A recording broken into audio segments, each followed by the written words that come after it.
Hello, ladies and gentlemen. Welcome to episode 70 of the FilmBrony Podcast. I'm, of course, Nick Canino, the guy in charge of this. And with me, as always, the guy who created the podcast. Introduce yourself. Go ahead. Yeah, but it's been a while, hasn't it? It's been over 3 months. I know, and I'm really to blame for this. And the reason why we haven't done a podcast in 3 months is because I've been so busy with a lot of things lately, like work, and other things. Again, not non-excuse, but it's just like this is what happens when your mind all of a sudden slips to the point where you forget about the podcast every now and then. And plus, we were supposed to do the podcast on last Wednesday, but here's why we couldn't do it. Wednesday, I'm gonna tell you a little story about what happened. So last Wednesday, I was going to get the mail using my dad's electric scooter. However, I was going too fast. And keep in mind, it was a very hot day, so that's why I was going so fast.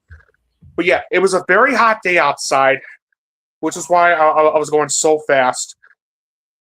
I was going way too fast to the point where I tried to brake, but when I did, I fell backwards to the point where I ended up hitting my head, my forehead, and my arm on the street.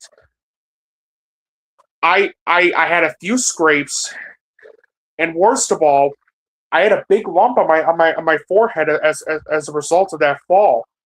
And worse, I suffered through back injury. I still have pain in my back, and while my arm is doing fine. You should have seen how it was like a week ago. It was in really bad shape after that fall. So that's why we couldn't do the podcast last Wednesday. But now we are. And listen, I think I owe you all an apology. I think I owe you all an apology for the long wait. It's just when so many things get on your mind, it can be really hard to like make time for other things, and that's exactly the case for me. And after that fall happened, it made me realize that I need to slow down. I need to slow down and not like rush things to the point where I forget about other things. So, but yeah, that's why there hasn't been a podcast for like 3 months. And I apologize to not only Søren, but I owe you all an apology too. And it's just I'm holding myself responsible for all this wait, for keeping you guys waiting all this long. So yeah, I'm not expecting forgiveness right away. It's just I'm just taking responsibility for I'm just taking responsibility. That's all. Yeah, not an excuse, just taking responsibility. But anyway, with all that aside, we got a lot of show to do today, especially given the fact that we still have not reviewed any of the films that they came out from February through like the first half of April. So and even though we're already at the end, we're almost at the end of July. Because of the fact that I fell behind, we're going to be covering like most of the films from February to the first half of April today. So anyway, yeah. Anyway, that's all I really got to say. And by the way, welcome Eddie to the podcast. Before we start our reviews, let's go over what we usually do, and that is the Blu-ray showcase. All right, I have a spit ton of movies to go over, so let's just get through this. 310 to Yuma, the original one. Nice. 3 Days of the Condor. Great film. 45 Years. Alice Doesn't Live Here Anymore. One of Scorsese's most underappreciated films. Another Year. The Mike Leigh film. The Apostle. Great film. Robert Duvall was brilliant in that. Barney's Version. The Big Red One. Call Me By Your Name. I love that film. Candy. Curious Case of Benjamin Button and The Lake House. Decision to Leave. The Descent. Great film. Dog Soldiers. Nice. Dr. Dolittle, the Eddie Murphy version. Elizabethtown. Escape to Athena and March or Die. Everything Must Go. Flee. I'm planning to watch Flee as one of the remaining 2021 films I didn't get a chance to see yet. So All right. Focus. Good film. The Girl Leapt Through Time. Good Luck, Have Fun, Don't Die. Which we're going to be covering on this show. Green Lantern First Flight and Emerald Knights. Nice. The Handmaiden. Nice. Honey Boy. Hoppers. Which we're also going to cover on this show. Humane. I Am Love. Imitation of Life, both versions. Nice. In and Out. Great film. Tom Selleck is really good in that too. I Never Sang for My Father. Nice. That's a good one. In the Heart of the Sea. The Invisible Woman. It Was Just an Accident. Which I also have right here. The Criterion one. Mm-hmm. This Jackie Chan collection. Nice. Judge Dredd. Oh yeah, the Sylvester Stallone one. Julia. Justice League Dark and Justice League Dark Apocalypse War. Nice. Brain Candy, Roger. Brain Candy. I remember that review. All 4 Lego movies, at least the ones Warner Brothers made. Yeah. Lords of Dogtown. It's a good one. Macbeth, the Orson Welles version. Magnificent Obsession.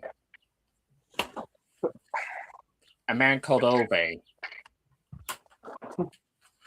Margin Call. The Maze Runner trilogy. Mr. Holmes. That's a good one. Mr. Turner. I also have Mr. Turner right here. Mm-hmm. Never Look Away. No Other Choice. Great film. Nouvelle Vague. I still need to get. I'm getting the Criterion one later this year. Now You See Me, Now You Don't. One Night in Miami. Great film. Pinocchio, the 2020 version. Yeah, which they also dubbed into English. Yeah. Police Academy. I've only seen the first one. I still have yet to see any of the sequels. I heard the sequels were shit. That's what I've heard. The Quick and the Dead. The movie with Leonardo DiCaprio. Yeah. Revenge. That's a good film. Send Help. I still need to get that. Sentimental Value. Which I also have right here. Let me get that. Here it is. Criterion. Yeah. Also Criterion. The Sessions. That's a good one. Hey, Nicholas Lee. Welcome to the podcast. Stan and Ollie. Very good film. Superman, Batman, Public Enemies. Tammy and the T-Rex. Teen Titans Trouble in Tokyo. I might be the only one here who defends this movie. 1,000 Words. Yeah, good luck trying to explain why you defended. Throw Mama from the Train. That's a good one. Trumbo. That's a good film. Tucker, A Man in His Dream. The Weatherman. Directed by Gore Verbinski. Next, I have Will Smith's feature debut, Where the Day Takes You. I heard about this one. The White Ribbon. Wonder Woman, the animated one. You Can Count on Me. Great film. Yeah. I did show it last time. I forgot. And last but not least, Zootopia 2. That's a good one. All right, I have a ton of Blu-rays myself. Some of them I've already showed, but might as well show some of them again. But anyway, here we go. One of the best movies from 2013. Rest in peace, Chadwick Boseman, 42. Really good movie. Absolutely, yes. Another one of the best of 2013, Denis Villeneuve's Prisoners. Another great one. Mm-hmm. The only Hunger Games film that landed on my best of list, Catching Fire. The best one. Absolutely. Next up, Nebraska. Really good one. Absolutely. Lincoln doesn't even have an ear.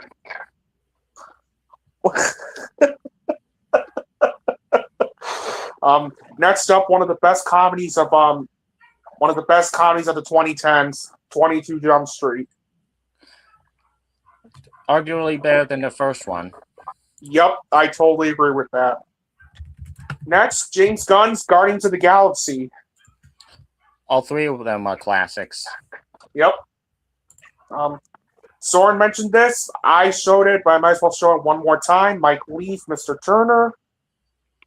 Mm-hmm. Dope. I'm familiar with that one. It's a really good one.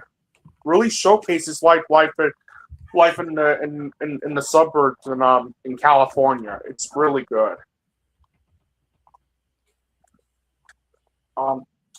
Next up, Captain America: Civil War. Great one. Mm-hmm.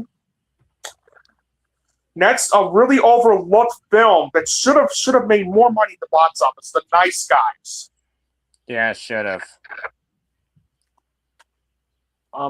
Next up, the movie that introduced me to Yorgos Lanthimos, The Lobster. One of his very best. Yep, I totally agree. Next up, a great film ruined by a crappy sequel, Thor Ragnarok. I'm just gonna be silent about that sequel. Love and Thunder, that is, and not Ragnarok. Ragnarok's fantastic. Thor Ragnarok was fantastic. The other sequel, hopefully Doomsday revives him. I have my doubts, but I hope so too. Anyway, my favorite animated movie of 2017, Coco. A really solid one. Yeah. Next up, Søren, I know you found this movie overrated, but I feel it was one of the 10 best in 2017. Steven Spielberg's The Post. Yeah. Next up, one of the best sequels I've ever seen, Paddington 2. That's a great one. Mm-hmm. And got some more. We're not done yet, folks. Still some more. Next up, Avengers: Infinity War. Yep. And then next up, one of my favorite movies of 2018, and definitely a better film than Babylon, First Man. Definitely better. Hopefully his present movies are better. I hope so too. Next up, another overlooked gem from 2019, Queen and Slim. I've heard good things about that one. It's really good. It's like a really good, like, that film is how you do like Bonnie and Clyde the right way, the Bonnie and Clyde story the right way. Next up, one of my favorite movies I saw last year, If I Had Legs, I'd Kick You. Yeah. Next up, the recent one of my favorite movies of this year so far, 28 Years Later, The Bone Temple. It was okay. And then last but not least are the 5 Criterion films I have. We're gonna go over each one of them, starting with one of my favorite movies of 2016, Certain Women. I think I've heard of that one.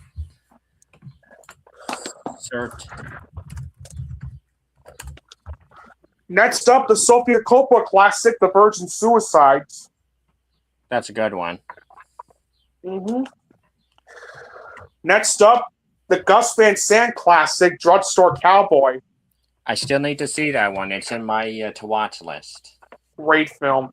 And then the last two I already showed when Søren showed them, but I might as well show them one more time. And 2 of them made my best of 2025 list last year, if you guys remember. Sentimental Value. Yeah. And of course, It Was Just an Accident. Yeah. Okay. All right. Now that we got those out of the way, let's get to the reviews. Starting with one of the most controversial and polarizing animated films of this decade so far, Scarlet. Yeah. Going into this movie, I heard this was one of Maruto Hasuda's lesser films, and given how much I hated Mirai, it sunk my expectations. And coming out of it, the first thing that popped to my mind was perhaps I treated Mirai too harshly. Firstly, the animation. While occasionally there's a pretty shot, the mix of 2D and 3D animation didn't really mesh well for me, and thus it led to the action set pieces feeling kind of weightless. The characters, in spite of good vocal performances, and keep in mind I saw the subbed version of it, felt both cliched and tried in their motivation. I also saw the sub version as well. The themes about forgiveness and letting go are both shit you've seen before and are half baked up the ass as they come right the fuck out of nowhere with no warning, which doesn't help that this dark and dramatic story is occasionally interrupted by these bright and colorful musical numbers that just stare to ham-fits the message into your skull. The pacing is just bad, ranging from slow and boring to rush so much that I couldn't even let the emotion sink in, especially the climax that just took forever to wrap up. I feel bad for Hasuda because so far I've only seen 3 of his, and only one of his I've liked, Bell, because this managed to feel both pretentious in the storytelling and leaving me feeling empty by the end. And if I made my worst of 2025 list, this would sit comfortably between Ella McKay and Fireflight. So, seal disapproval, do better, Hasuda. For me, I liked the film, but I didn't love it. I have to disagree with you on the animation, Søren, because I thought the mix of 2D and 3D animation looked beautiful, and the stunning visuals added such a nice touch to the spectacular animation. The directing is solid. The directing was excellent. The voice acting, and keep in mind, I saw the sub version, as I stated before. The voice acting was terrific, and the chemistry between Scarlett and Hijiri was very good. I did like the musical score.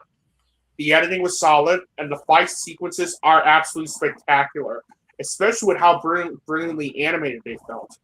Now, here's why I don't consider this a great film.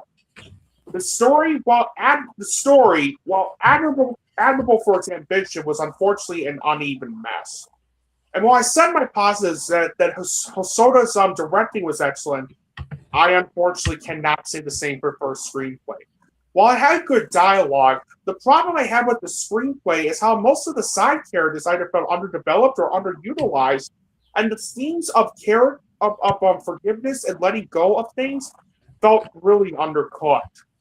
There's also some pacing issues in some spots, and without spoiling the film, there are some elements in the film that felt either undercooked or underutilized as well.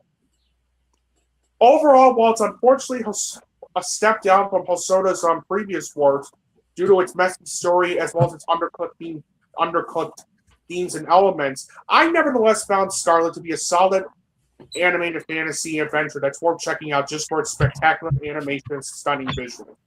It's a 7 out of 10 for me. Again, 7 out of 10 or a B. Again, solid film, but it could have been better. Next up, A Magnificent Life, and I was interested to see this movie given this by the director of The Hidden Gem Triples the Bill film, even if I wasn't that enthusiastic about his other film, The Illusionist, the animated film, not the Edward Norton movie. And honestly, this might just be his weakest film. I agree with you right there. Like his other films, this movie has very good animation and a solid voice cast, but I just couldn't connect to the story or the characters as it goes through the typical biopic cliches and has a fair share of pacing issues. So not bad, but certainly more of an underwhelming life. So seal of accuracy.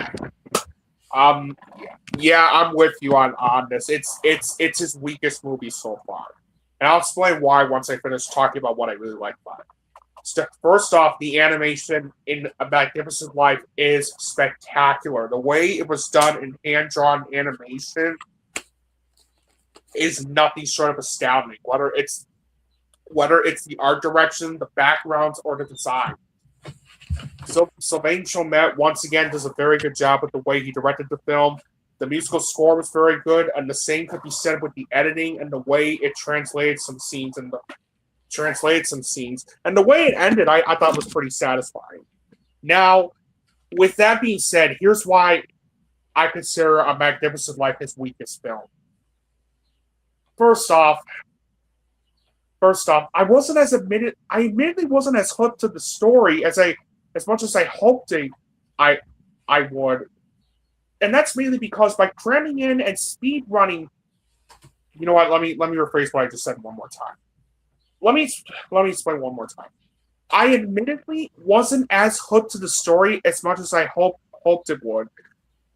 And that's mainly because by cramming in and speed running nearly an entire century of Marcel Pagnot's life into an 85-minute film, not only did it make the story feel surface level, cliche, and messy,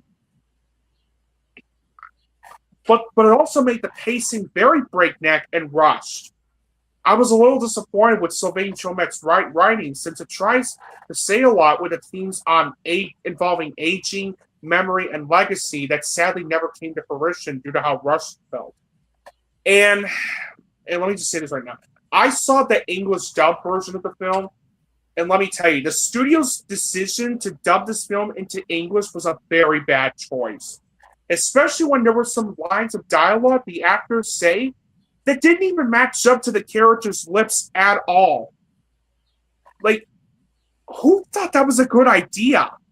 I mean, guys, come on. Parasite won Best Picture. I think people could read the subtitles just fine. Yeah, so overall, while it's unfortunately a step down from Sylvain Chomet's previous two movies, mainly due to its messy and surface-level story, I nevertheless found A Magnificent Life to be a decent animated film that's worth checking out just for its beautiful animation. 6 out of 10 or B minus. Not bad, but it could have been better. Next up, I have Pillion, and this British film has Alexander Skarsgård and Harry Mellingstar relationship, and they deliver both good performances and good chemistry with each other. The movie's also well shot and has some good music. However, it's really slow throughout its runtime, and it's a bit too explicit for my taste. So LGBT fans will definitely get a kick out of this, but it's not really for me. See overacquisite. Well, at least it's a better film compared to this next one we're going to be talking about, Wuthering Heights. Yeah. And Emerald Fennell gives her own spin on the classic romance novel to mixed results. On a technical level, the movie's beautiful to look at, as the costumes and production design really look like the 18th century. It's also solidly acted from the likes of Margot Robbie and Jacob Elordi, and it's also got some nice music for the most part. However, it's sluggishly paced as scenes go on and sometimes feel extremely repetitive. And there's also some directorial choices that are questionable to say the least, like Charlie XCX doing the songs. Like, that made no sense to put in a movie like this. Granted, it's been a while. Granted, it's been a while since I read the book in college, so I don't know exactly how faithful it is to the feel. So if you're curious to see Emerald Fennell's Wuthering Heights, I say check it out. But if you want a more authentic book-to-screen adaptation, just stick to the classic 39 version. So see overacquisite. For me, I really despise this film. The changes made in Wuthering Heights was such an inconsistent and convoluted mess, since it completely strips away everything from the original novel's identity just to focus on the sex and romance, to the point where it becomes nothing more than a parody of the book rather than a faithful adaptation, as well as a complete slap in the face to fans who even loved the book in the first place. Now, to be fair, there are some good things in it. I know I'm going to be echoing what everyone said, but I would be lying if I didn't say that Linus Sandgren's cinematography is absolutely spectacular. This is one of the best looking movies I've seen this year so far. The production values and costume design are both absolutely terrific, especially with how they make you feel like you travel back to the 19th century. Anthony Willis' musical score I found to be incredibly haunting, and Margot Robbie and Alison Oliver both deliver some very good performances. Unfortunately, the rest of the film was a mess. The story was such an inconsistent mess, since it tries too hard to be a mix of romance, tragedy, and trauma porn. And not only was Emerald Fennell's directing such a muddled mess, but her screenplay is easily one of my biggest issues I have with the film. On top of it having bland dialogue as well as a very inconsistent tone, the characterization felt shockingly inconsistent, especially when it came to the way it sets up the lead characters, Catherine and Heathcliff, as despicable people. And the themes involving toxic obsession, power dynamics, and trauma either felt forced or undercooked. As for the rest of the acting, I can't say it's terrible, since the rest of the actors at least tried, but boy, is it definitely underwhelming to say the least. Poor Han Chow and Martin Clunes are both horribly wasted in this movie, especially since they're not given that much to do. I also feel really bad for Jacob Elordi, since he does what he can. He does what he can as Heathcliff, but it's unfortunate that the material he was given to was terrible, and there's not a single ounce of good on-screen chemistry between the two leads whatsoever, especially due to them being such despicable people. If your romance has the two main characters be such despicable people, then why the hell do you expect me to care about their romance? Also, speaking of the romance, that's also one of my biggest issues I have with the film. It literally pulls a 50 Shades of Grey by trying to romance abuse as well as toxic obsession just for the sake of being kinky. And it left a very bad taste in my mouth. This is why this shit, as well as the I can fix him archetype, are easily my biggest pet peeves when it comes to movies. This is not romantic. It's still a toxic relationship. I'm tired of seeing some movies use this trope. The I can fix him trope didn't work in the Twilight films. It didn't work in any of the 50 Shades movies. And it certainly doesn't work here.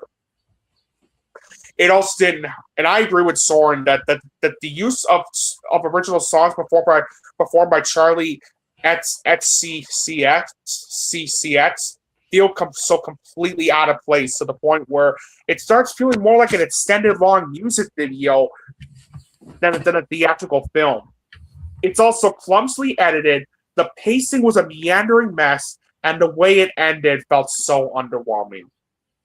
Overall, not only was this a bizarre, botched, and unfaithful adaptation of the book it was based on, but Wuthering Heights is also my least favorite movie Emerald Fennell has done so far, since this was one of the most convoluted, inconsistent, and boring romantic period dramas I've ever seen. Emerald Fennell, I really expected better from you, but you really disappointed me with this one. 3 out of 10, or a D+. I really did not like this one. Next and up, unfortunately, our next film isn't even better either. Probably one of our most controversial reviews, but I'm sorry. We both did not like Goat. This movie manages to combine the tri-trope of sports films and the tri-tropes of animated films nowadays, making for a try-as-hell movie. The movie's well animated, well acted, with some solid music as well. But from the scene, you can predict everything that happens to the protagonist. He wants to become the best basketball player by being different, and there, can you predict everything that happens to him? It's so fucking cliche. You've seen this done in other sports films before. Not to mention, this is just Zootopia, just with basketball instead of police work. The pacing is all over the place. Scenes either drag for the sake of it or rush just to get to a point, making for a boring experience. So not a terrible movie, just one that goes through the motions without giving us anything new. So see a mediocrity. Yeah. I really wanted to love this one. I really did. But good grief, watching Goat was such a frustrating experience. It tries to be a mix of Zootopia and Space Jam, but it ends up falling flat due to the film being nothing more than one of the most repetitive, predictable, soulless, obnoxious, and underwhelming animated films I've ever seen. Now, granted, the animation is absolutely fantastic. Like the Spider-Verse movies, the fact they used a new art style of animation to make it not only graphic, but more in the vein of street art graffiti, it's really something to behold. And the amazing visuals added a nice touch to the animation. The voice acting was very good, the editing was solid, and the ball game sequences are easily the best part of the whole film, especially with how beautifully animated and chaotic they felt. Sadly, those are about the only good things I found in Goat. The rest of the film, I really did not care for, honestly. The story felt repetitive and predictable. And the reason is because if you've seen any other sports movies, you know exactly how Goat is going to turn out. There's nothing in the story that makes it fresh or unique. And on top of the directing feeling weak, the screenplay is easily one of my biggest problems with the film. Not only did it have such atrocious dialogue, but I had a hard time getting invested in any of the characters, since all of them felt cliche and forgettable, especially Will. There's nothing interesting about him as a main character other than his mom died of an unspoken illness. Like, really? That's the best you could come up with? Excuse me. It had a bland soundtrack. The pacing was a wonky mess. And besides the story and characters, it also throws in other redundant cliches that you've seen in other films before, including the repetitive and forced break up and get back together cliche that's shown in the third act. How many times are we going to throw in this cliche?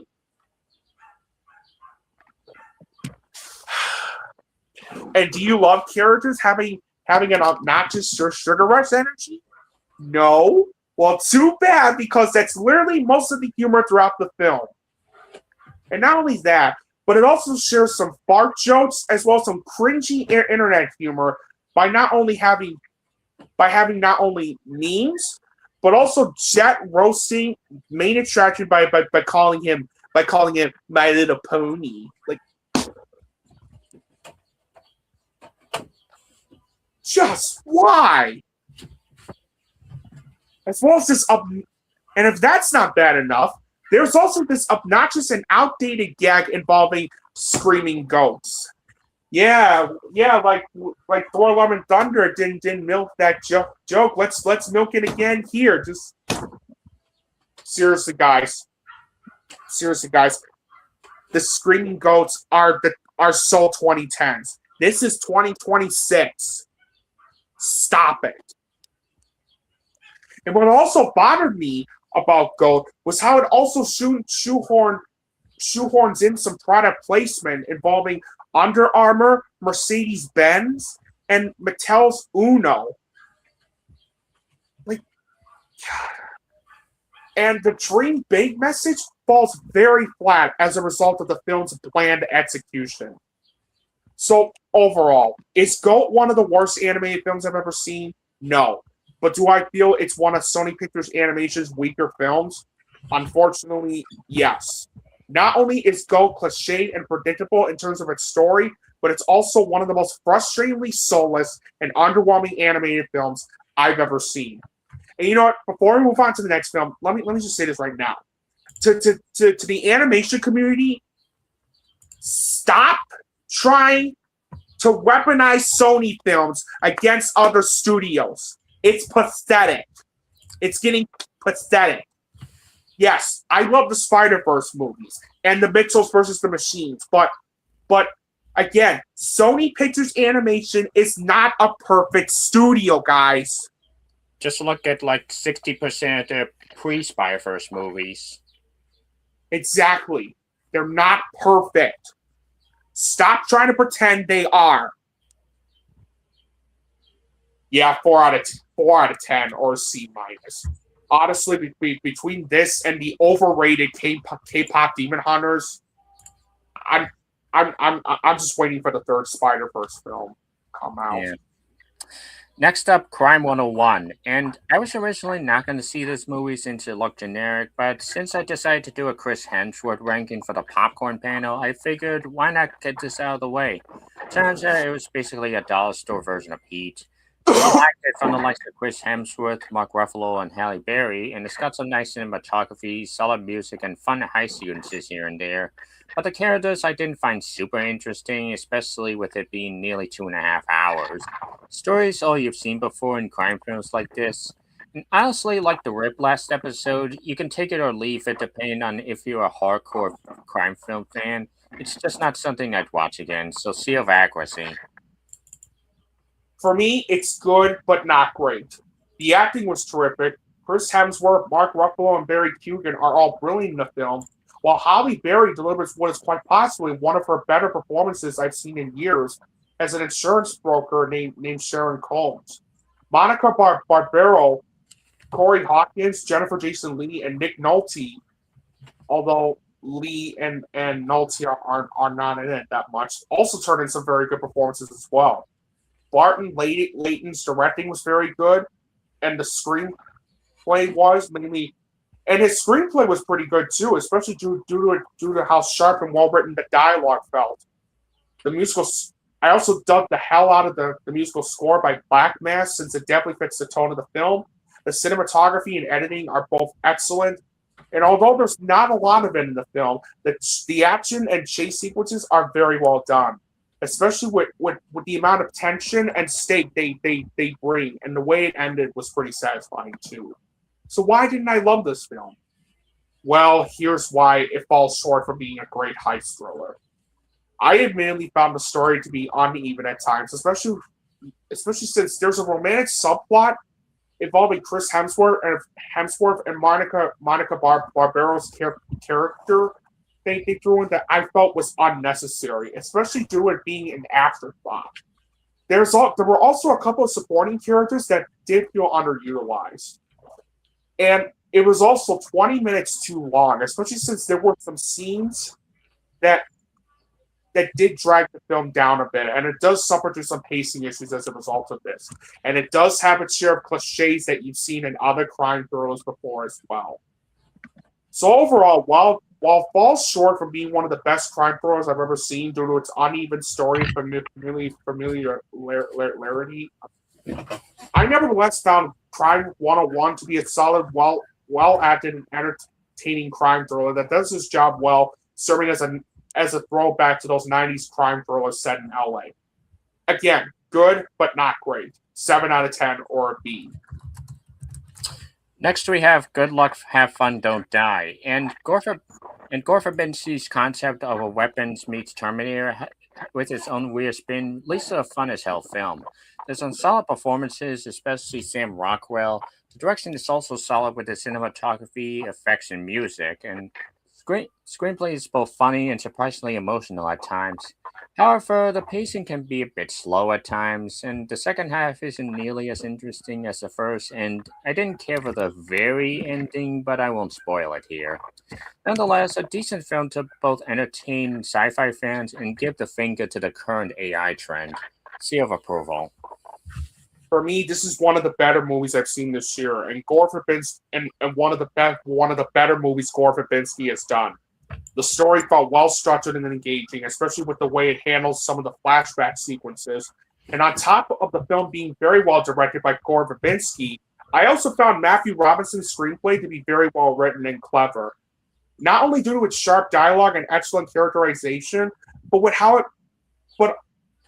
also messes its sci-fi and dark comedic tone successfully. The acting was great. Sam Rockwell stole the entire show as the man from the future. Haley Lou Richardson, who was brilliant in the criminally overlooked film from 2016 called The Edge of 17, also delivers an excellent performance as Ingrid.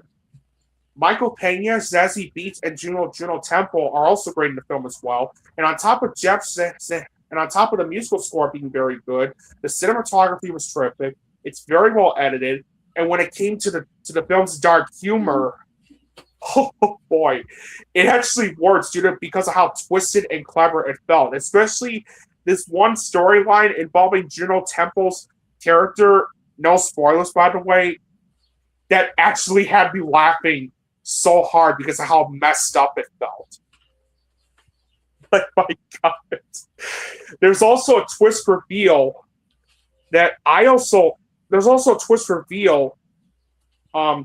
again, without spoiling the film, that I found to be clever because of how unexpected and well executed it felt. And initially, I didn't like the film's ending at first because of how it went on for too long. But the more I thought about it as time progressed, the more the ending ended up growing on me to the point where I recall the ending to Good Luck, Have Fun, Don't Die clever and unique. And while I'm well aware that some will find the film's core message to be heavy-handed and on the nose, I nevertheless found it to be both unique and poignant. Now, with that being said, there are a couple issues I have with the film. As for issues, there were a couple times where the pacing did feel a bit wonky in some spots, and I have to be honest when I say that even despite its $20 million budget, there are some CGI effects that could have used some work due to how rushed and wonky they felt. But that's really it. It won't be for everyone, mainly due to how insanely weird and offbeat the whole thing felt, but I nevertheless found Good Luck, Have Fun, Don't Die to be insanely funny, highly entertaining, and poignant, and a brilliant return to form for Gore Verbinski. And this is without a doubt one of the better movies I've seen this year so far. 9 out of 10 or an A-. Really good film. Next, we have Nirvana, the band, the show, the movie. And as someone who's never seen Nirvana, the band, the show, I was rather intrigued by how the reviews of this movie have claimed it to be a very funny film. And in terms of Nirvana, but the band, the show, the movie, the review, it's fine. I enjoy the chemistry between the two leads, and they do have their share of humorous moments, but it's mostly just them wandering around the city, being involved with various shenanigans that aren't really that funny to me. And I get the low production value as part of the charm, but unlike something like Hundreds of Beavers, where you can tell they were creative in how they make everything work, here it's more distracting than anything, especially with its inconsistent audio quality. Also, I felt the ending pretty abrupt, so a humorous one-time watch, just not something I'll go back to, so seal of accuracy. For me, this is one of the best movies I've seen this year so far. I was highly invested in the story due to not only due to how highly engaging and creative it felt, but with how, like the show was based on, it was structured in a mockumentary-style fashion, which gave the film a bit more of a raw and realistic feel. And not only was Matt Johnson's directing terrific, but the screenplay that he and Jay McCarroll wrote for the film deserves a big thumbs up, especially with the way it says a lot with the themes involving aging and friendship. And speaking of Matt Johnson and Jay McCarroll, they also do a brilliant job portraying fictionalized versions of themselves. And I also found the chemistry between them to be absolutely charming.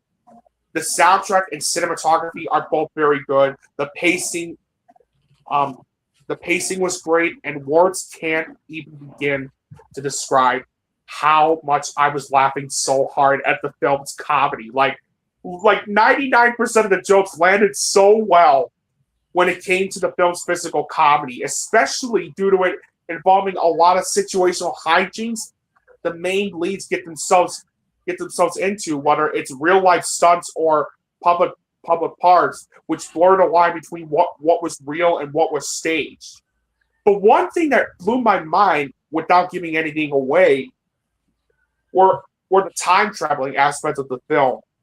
It's one thing to have brilliant special effects as well as terrific editing, but it's on a whole nother level when there's this one scene after Matt and Jay travel back to 2008 that made me go, how did they do that? Like, wow. And without spoiling the ending, the way it ended couldn't be any more satisfying than that.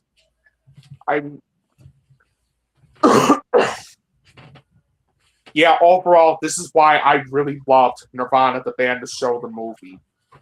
Very much. Overall, I love this movie very much. Not only was it a brilliant homage, not only is it a candidate for the funniest movie I've seen this year so far, it's also an insanely creative homage to the Back to the Future movies, as well as being one of the most creative, charming, and entertaining comedies I've ever seen. And it's hands down one of the best movies I've seen this year so far. Yes, you may have guessed it. This is the first film, Nirvana, the band, the show, the movie, is earning it's the first film of 2026 to earn a 10 out of 10 or an A+, baby.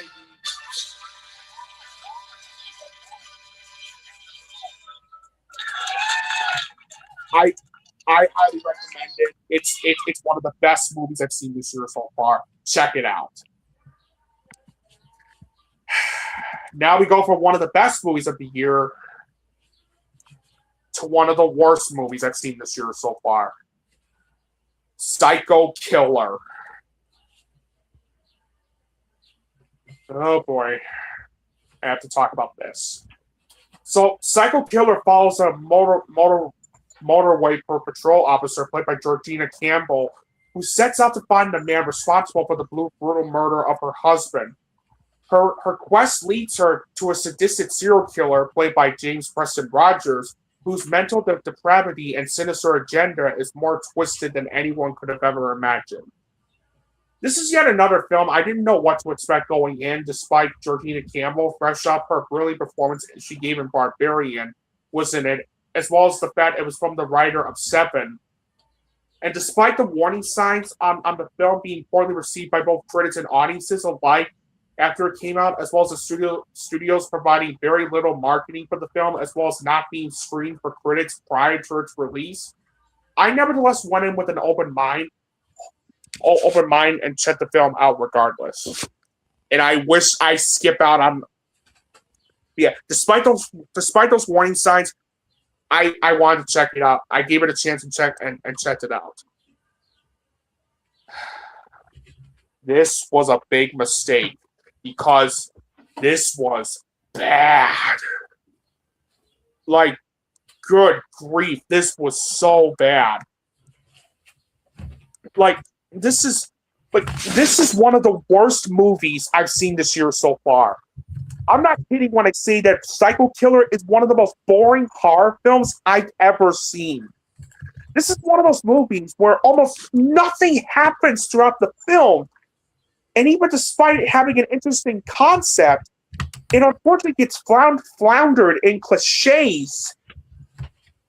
Cliches that you've seen in other horror slasher films before, to the point where it becomes nothing more than a giant missed opportunity for everyone involved and a complete waste of time.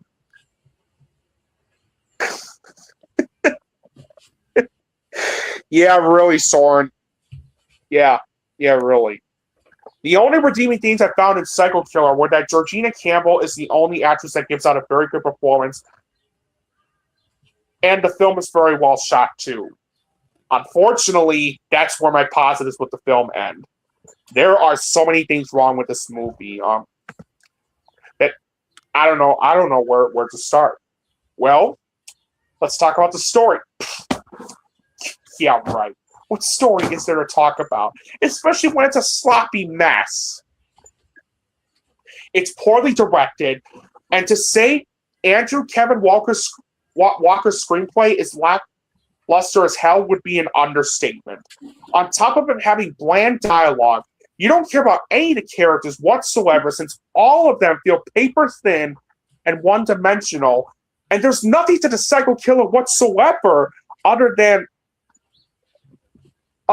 he's a serial killer who has a creepy deep voice and worships Satan.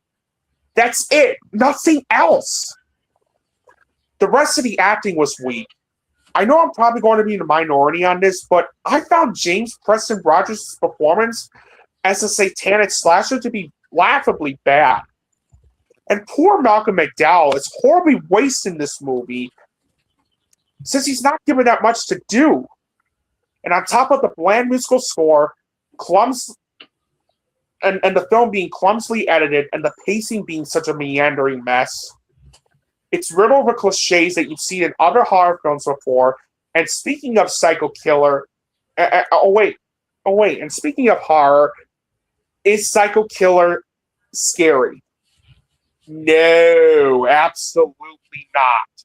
Not only is the film's tension non-existent, but the kills in this movie are an absolute joke, especially with the amount of awful CGI blood spatter they put in the kills. And it also has one of the most anticlimactic third acts I've ever seen in any horror film. I'm going to have to spoil this because it just made no sense. So it just made no sense whatsoever. So spoilers.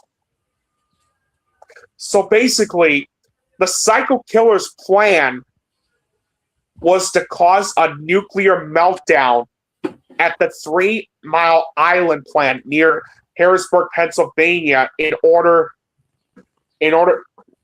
to open the gates of hell. That's literally the killer's plan. What kind of crap is this? That's not only stupid, it's also anticlimactic. if that doesn't indicate how anticlimactic the third act in Psycho Killer felt, then I don't know what the hell does. Yeah, overall, Psycho Killer is one of the most boring, tedious, and inept horror films I've ever seen. It's easily one of the worst movies I've seen this year so far. My suggestion, run away from this piece of shit at all costs.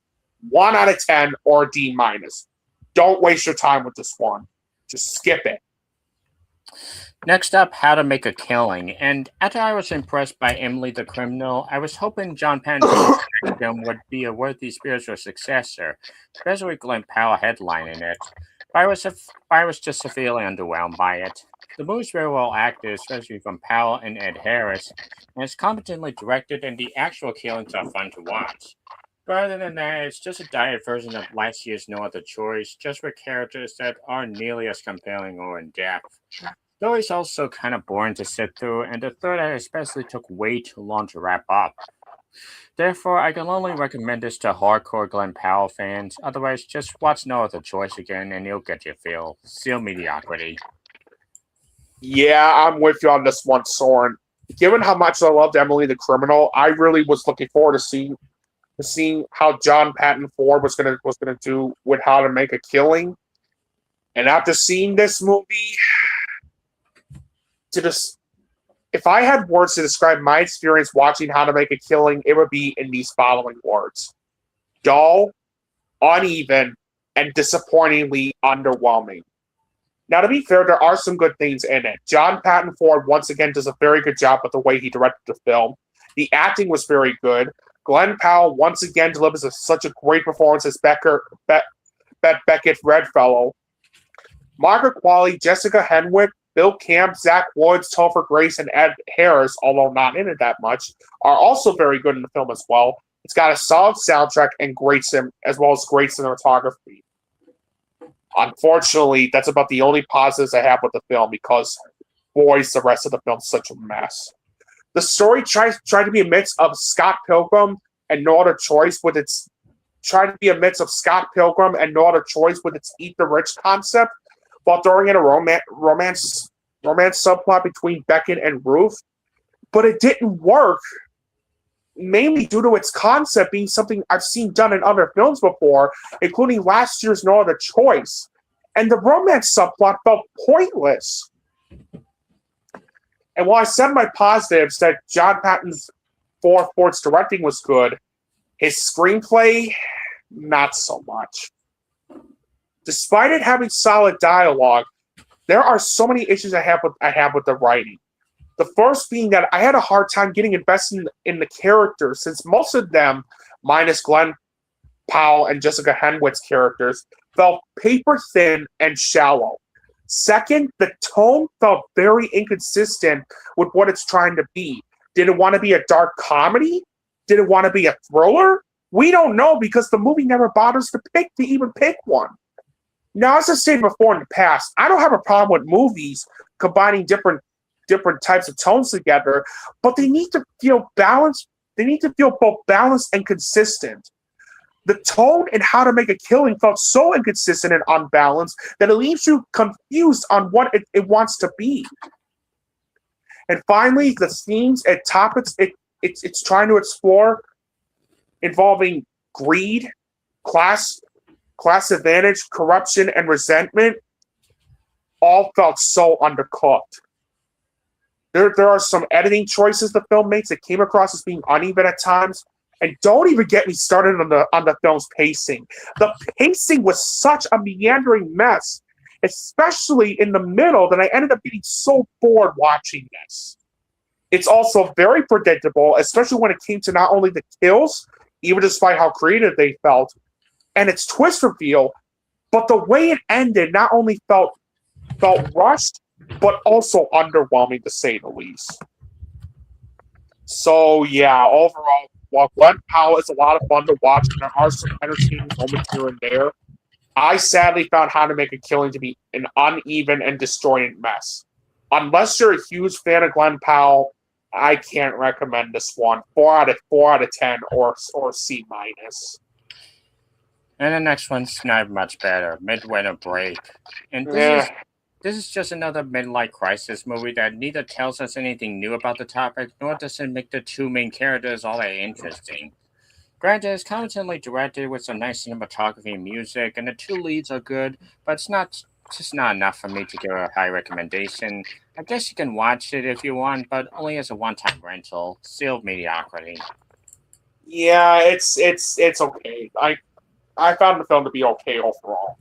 Granted, granted the directing was good, the acting was great. Leslie Manville and Siren Hines are both terrific as Stella and Jerry respectively, and they both had some brilliant on-screen chemistry as well. The musical score was very good, the cinematography was excellent, and that's thanks to not thanks to not only how it captures the textures and details when it comes to the camera work, but it's nice looking visuals as well. And the way it ended felt pretty decent as well. Unfortunately, the rest of the movie was a mess. The story, unfortunately, didn't grab me as much as I hoped it would, due to it coming across as uneven and disjointed. Some of the editing choices the film made felt uneven at times. And on top of the film's wonky pacing, I was also very disappointed in the screenplay. Especially since it doesn't really explore that much, involving with its themes of trauma, faith, commitment, and the power of love. And that was really disappointing. So overall, while it does feature some terrific performances and chemistry by Leslie Manville and Siren Hines, as well as some memorable moments here and there, I'm sorry to say that I found Midwinter Break to be an uneven and disjointed mess. If you love Leslie Manville and Siren Hines and you really want to see this movie, I say watch it on streaming. Otherwise, you're not missing much with this. 5 out of 10 or C+. Next up, we have Scream 7, and Oh my god. seriously, Pamela, just stop it with these movies already. Granted, it's not the worst movie in the world, as it's competently acted and shot, and it can have some fun kills here and there. But most of it was just a bore, as we had to bring Sidney Prescott back so she can have a cliched, overprotected parent story arc. Then it doubles down on the shit I have a problem with a lot of slasher films. Jump scares, false jump scares, characters making stupid decisions for the sake of it. Overall, this just proves that it's become nothing more than a cash cow that Hollywood's milking dry, and I only recommend this to hardcore slasher fans, and even then expect a bit of disappointment. Seal mediocrity. I should have seen this coming. I should have seen the warning signs coming, especially with not only Melissa Barrera being fired by Spyglass Media Group, Jenna Ortega and Christopher Landon also leaving, Spyglass spending $500,000 on rewrites, as well as the film being not screened for critics. And yet the fact that I was still optimistic in seeing this one, and hoping it was a good installment of it would be another good installment of the Scream franchise, shows just how the studios just love to get their money grubbing hands on us. I didn't think I would see anything that's worse than Scream 3. You know what? I think we all owe Scream 3 an apology, because I am not kidding when I say that Scream 7 is the worst film in the series by a landslide. This is one of those movies where it left me baffled and frustrated at some of the choices and decisions that were made, especially the third act, mainly due to the amount of rewrites that were made, to the point where it became more like a parody of Scream. And as a result, it becomes nothing more than a complete slap in the face to fans of the franchise. Now, granted, Neve Campbell once again does deliver a very good performance as Sydney, and Isabel May was really good as Sydney's daughter Tatum, and there is some really good chemistry between her and Neve Campbell, and I really did like Marco Beltrami's musical score in this. Unfortunately, the rest, where do I even begin with how awful Scream 7 is? Well, not only was the story such a convoluted mess, especially with how out of place some of the story elements involving AI felt. But I was also very disappointed with the way Kevin Williamson directed the film, since it came up as being very sloppy. But that's nothing compared to the screenplay he wrote for the film, especially with the amount of rewrites he did. I'm not kidding when I say that this is the worst written Scream film of the entire franchise. Not only is the characterization beyond piss poor, especially since minus Tatum, you don't give a shit about any of the characters in this new installment. Especially with how forgettable they felt, to the point where they are the most cannon fodder characters of this entire franchise. And even the returning characters, especially Gail Weathers and Mindy and Chad meets Martin, felt horribly underutilized. And to add how bad the writing felt, the tone in Scream 7 felt so inconsistent. Excuse me. The tone in Scream 7 felt so inconsistent. In the previous Scream movies, and you can say what you want about Scream 3, by the way, they were able to at least balance its satirical and dramatic tones really well.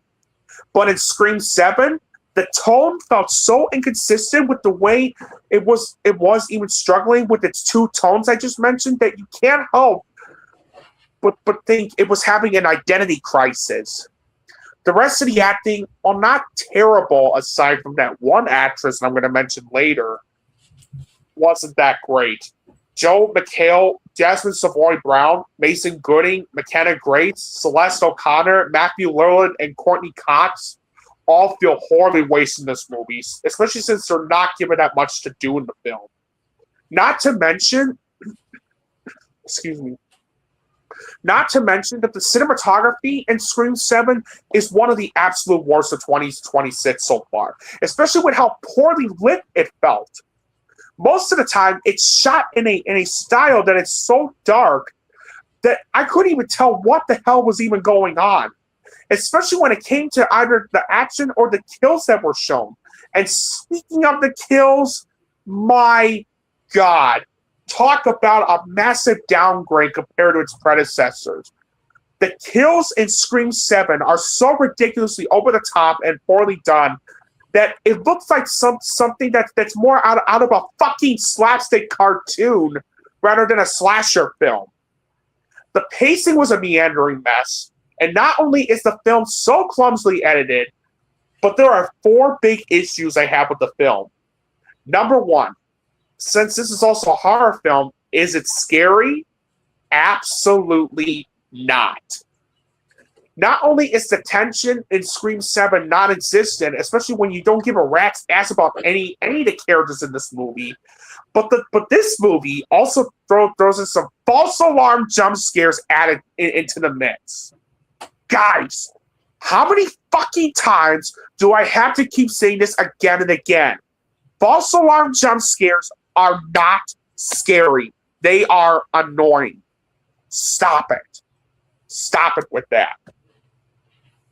Second biggest problem, when I say that this movie relies so much on nostalgia for the sake of it, I really mean it.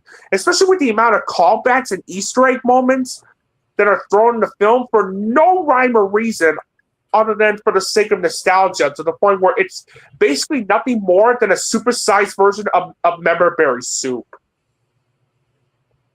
Like, it's that bad. Number 3, even when the movie tries to go for... Okay. Number 3, even when the movie tries to go for some meta-commentary involving nostalgia, retcons, and AI, it falls flat due to how poorly executed they felt. Especially the meta-commentary involving nostalgia and retcons due to how the movie throws in so much nostalgia for the sake of it. As best described by this one reviewer, pointing out your problems doesn't make them go away.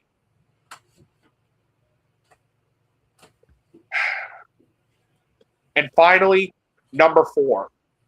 The biggest reason why this is my least favorite of the Scream films by far. And this is where I'm gonna have to put a spoilers once again, because the Ghostface face reveal is not just the worst of the Scream movies, but one of the absolute worst reveals I've ever seen in any movie, period. So, spoiler warning, here we go. So basically, the Ghostface killer ended up being Sidney's neighbor, Jessica Bowden, played by Anna Camp the entire time. Yeah, you heard that right. The neighbor, Jessica Bowden, was Ghostface the entire time.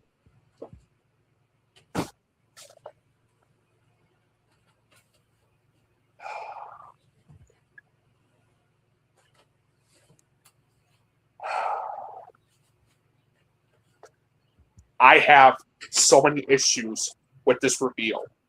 The first being that, and let's start out with the obvious. The first is my first issue with this reveal is that other than the reveal being completely obvious, especially after Carl Gibbs, played by Craig Dane, a completely random and escaped mental patient, gets unmasked early on in the film, despite having no personal connection with Sidney, this makes Stu Macher's return feel completely pointless. Especially when it was revealed that Marco, played by Ethan Embry, was the one using an AI deepfake FaceTime to manipulate them into thinking that Stu Macher was alive the entire time. Second, Jessica's reasoning for doing this, when she goes on this Scooby-Doo-like monologue about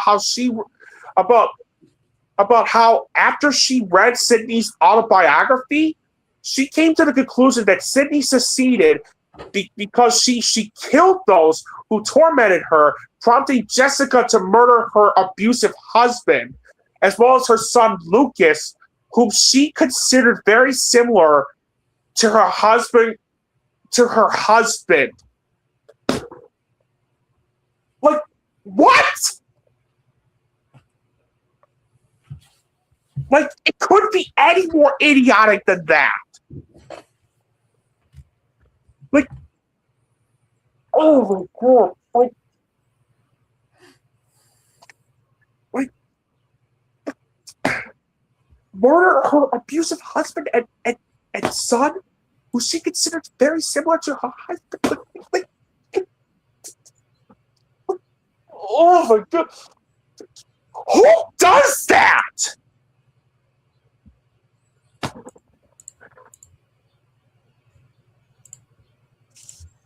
Seriously, who thought that was a good idea? And finally, while I said earlier that most of the acting wasn't terrible, I found Anna Camp to be absolutely insufferable as Jessica Bowden, especially with how she came up as being a fucking cartoon character throughout. So yeah, not only is Scream 7 overall the rise of Skywalker of the Scream movies, but it is also one of the most idiotic and convoluted horror movies I've ever seen, and it's one of the worst movies I've seen this year so far. 1 out of 10 or a D-. Fuck this movie. And this next one isn't even better. The Bride. Son of a bitch. Maggie Gyllenhaal's reimagining of the classic Bride of Frankenstein story had a lot of potential, but this just feels extremely misguided. The production Very misguided. Production values are all solid, and the production design of costumes really transport you into the 1930s, and the makeup on the two protagonists are stunning. But this was just a mess. It tries to combine the weirdness of poor things with the Bonnie and Clyde dynamic, and it comes across as more weird, loud, and pretentious than anything. Poor Christian Bale and Jesse Buckley are doing their best with what they're given, but they couldn't save their characters from being obnoxious, and considering the movie is centered around them, it's just a miserable experience. I'm honestly glad this movie bombed, because I doubt many people can get anything out of this loud and boring mess of film. Sealed disapproval. this is hands down one of the most disappointing films I've seen this year so far. Not only is The Bride yet another one of those movies where it's style over substance, but it tries too hard to be a mix of The Bride of Frankenstein beats Bonnie and Clyde, mainly due to how unfocused and incoherent the whole thing felt, especially when it came to the film's ideas and themes it's trying to present, to the point where it becomes nothing more than a complete waste of time. And it's unfortunate because there was potential with its concept, but that felt horribly wasted as a result of the film's lackluster execution. Now, granted, there are some good things in The Bride. Peter Sarsgaard and Penelope Cruz are the only two actors that deliver some very good performances. The musical score was brilliant. The cinematography was excellent. And I also love both the film's sets and costume design, especially since it really did feel like I had traveled back to the 1930s. And there is some great makeup on Christian Bale as well. Sadly, sadly, that's about the only positives I have with the film. The story felt all over the place. Maggie Gyllenhaal's directing came off as being nothing more than a moral mess, and her screenplay she wrote for the film isn't much better either. In fact, it's also one of my biggest issues I have with the film. Aside from it having bland dialogue, the themes of female empowerment, identity, and self-discovery felt rushed and very undercooked. And it's also suffered through a very inconsistent tone where it can't decide if it wanted to be a gothic romance, a crime thriller, or a detective noir. I feel really bad for both Jessie Buckley and Christian Bale because even despite both of them really giving it their all as The Bride, Mary Shelley, and Frankenstein's monster of Frank, respectively, what's unfortunate is that the material they were given to was terrible. And there's not a single ounce of good chemistry between the two main leads whatsoever due to how forced their love felt. Annette Bening and Jake Gyllenhaal are both horribly wasted in this movie, especially since they're not given that much to do. It's clumsily edited. The pacing was a meandering mess, especially since it features some scenes that went on and on and on and on to the point where I started to get frustrated and bored watching this. And it has one of the most abrupt and anticlimactic endings I've seen this year so far. So, overall, while the film is beautiful to look at, I'm sorry to report that The Bride is a big swing and a miss for Maggie Gyllenhaal, since this was nothing but an incoherent and uneven mess. And this is hands down one of the most disappointing films I've seen this year so far. 3 out of 10 or a D+. I really did not like this one. Next up, we have Hoppers, and Pixar manages to make not just the best original in over 5 years, but a contender for the funniest so far. The animation and voice acting are top-notch, as you come to expect. The story is both hilarious with all the animal shenanigans going on, and it's also way more emotional than I expected it to be, and it's way smarter than your typical nature good, humans bad story. Granted, there are some predictable and or slow moments here and there, but it's nevertheless a fun adventure for kids, adults, and Pixar fans alike to enjoy, as well as one of the very better films of the year so far, so seal of approval. I'm really happy that after the disappointing Elio, that not only is Hoppers a nice rebound for Pixar, but this is also one of the better movies they've made in quite some time. This was an insanely funny, entertaining, charming, and thought-provoking animated film about environmentalism and the intersection of technology versus nature. It had me laughing and smiling throughout. Right off the bat, not only is the animation beautiful, especially when it came to its breathtaking visuals, the art direction, the backgrounds, the color palette, and the character design, and not only was the story simple yet engaging, Daniel Chung also did a great job of the way he directed the film, and the screenplay was very good as well, especially with it having sharp dialogue and the way it explores its themes of environmentalism, the intersection of technology, and power. The voice acting was great. Piper Kirkota did a brilliant job voicing Mabel, especially with the way she gives the character a lot of energy. I really liked Bobby Monahan's vocal performance he delivered as the optimistic beaver monarch named King George. John Hamm was also great as the voice of Jerry, as the voice of the mayor of Beaverton, and I would say the same for Kathy, not Jimmy, as the voice of Dr. Sam, and Dave Franco as the voice of Titus, and Insect King. Mark Motherbaugh's musical score was excellent. The editing was very good. It's very well paced throughout. And when it came to the film's comedy, boy, does it work so well. Especially with the amount of physical comedy and insane antics the characters find themselves in that had me laughing throughout. And not only was I satisfied with the way it ended, but it also delivers a very good message involving the importance of nature and finding people to connect with. Now, if I had two minor gripes with the film, it would be that there were some side characters that did feel both underdeveloped and underutilized, and there were a couple of tonal shifts in the second and third act that did come across as being uneven at times. But that's really it.